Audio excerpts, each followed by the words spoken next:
নমস্কার, আমি doctor Naren Pandey, allergy advance centre Kolkata পক্ষ থেকে। আজকে আমরা আলোচনা করতে চলেছি অ্যাঞ্জিওডিমার উপরে। অ্যাঞ্জিওডিমা মানে হলো অনেক মানুষের দেখা যায় হঠাৎ করে এই চোখগুলো ফুলে ঢোল হয়ে গেল, ঠোঁটগুলো ফুলে ঢোল হয়ে গেল, পুরো চেহারা ফুলে গেল, এরকম ফুলে ওঠা প্রবণতা, অস্বস্তি বোধ হওয়া, এটাকে অ্যাঞ্জিওডিমা বলা হয়। এটা নিয়ে আমরা আলোচনা করতে চলেছি।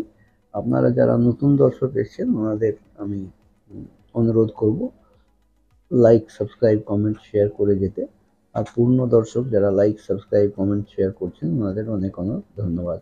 আপনারা কে কোথা থেকে আমার ভিডিওটা দেখছেন ওটা যদি নিচে কমেন্ট বক্সে আপনার নাম দিয়ে লেখেন কোথা থেকে দেখছেন, তাহলে পরবর্তী ভিডিওতে আমি চেষ্টা করব আপনার নাম এবং আপনার জায়গা নিয়ে অভিবাদন করার।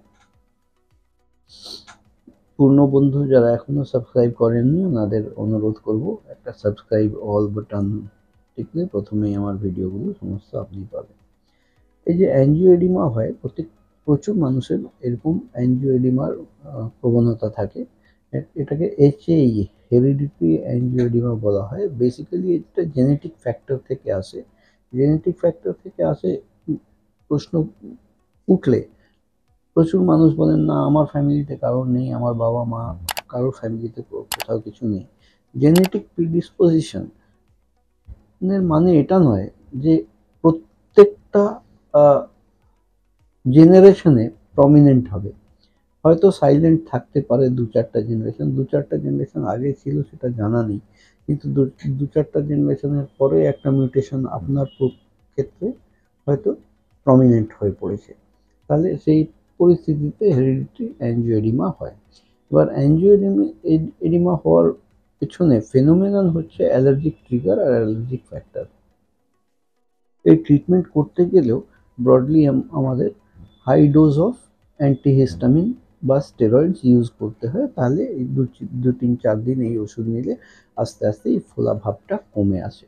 কিন্তু এটা তো সলিউশন নয়, প্রচুর অস্বস্তিকর ব্যাপার, জ্বালা মতন পরিস্থিতি মনে হয় চেহারার ভিতরে, বেদনা থাকে একটা। আর এই যে ফেসের মধ্যে আছে, এই ফেস থেকে যদি এটা রেসপিরেটরি ট্র্যাক্টে নামে তাহলে কিন্তু প্রাণঘাতীও হতে পারে। কিছু কিছু ক্ষেত্রে হতে পারে, সেটা বলা যায় না। এই অ্যাঞ্জিওএডিমা যাদেরই হয় তাদের ওই হঠাৎ করে হসপিটালে গিয়ে কিছু স্টেরয়েড ইঞ্জেকশন এই সমস্ত নিয়ে ওটাকে ইমিডিয়েটলি কমানোর প্রয়োজন পড়ে। কিন্তু পার্মানেন্টলি খোঁজার জন্য আমাদের খুঁজতে গেলে প্রয়োজন আছে চামড়ার উপরে modified skin prick test, allergy পরীক্ষা করা। সেই অ্যালার্জি পরীক্ষা চিহ্নিত হয়ে গেলে তার সাথে সাথে পাশাপাশি অ্যান্টি অ্যালার্জিক, অ্যান্টিহিস্টামিন এই জাতীয় যা ওষুধ প্রয়োজন, যখন যেরকম সিমটোমেটিক ভাবে প্রয়োজন হবে সেটা দেওয়া তো প্রয়োজন আছেই। প্লাস খুঁজে নিয়ে যে কোন কোন জিনিস থেকে হচ্ছে সেটা যখন পরীক্ষায় চিহ্নিত হয়ে যাবে, তার বেসিসে আমরা স্পেসিফিক ইমিউনোথেরাপি ভ্যাকসিন আমরা দিই। সেই স্পেসিফিক ইমিউনোথেরাপি ভ্যাকসিন নিলে বডিতে আস্তে আস্তে ইমিউনিটি যখন ডেভেলপ হয়ে যাবে, আর ইমিউনিটি ডেভেলপ হয়ে গেলে কিন্তু এর থেকে বিদায় পাওয়া সম্ভব। এই আমাদের এখানে মডিফাইড স্কিন প্রিক অ্যালার্জি পরীক্ষা যদি করতে লাগে তাহলে 2500 টাকা চার্জেস আছে।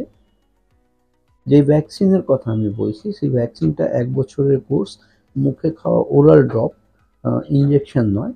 সেটা 1 বছরের কোর্সের 8000 টাকা চার্জেস আছে, 1000 কনসালটেশন।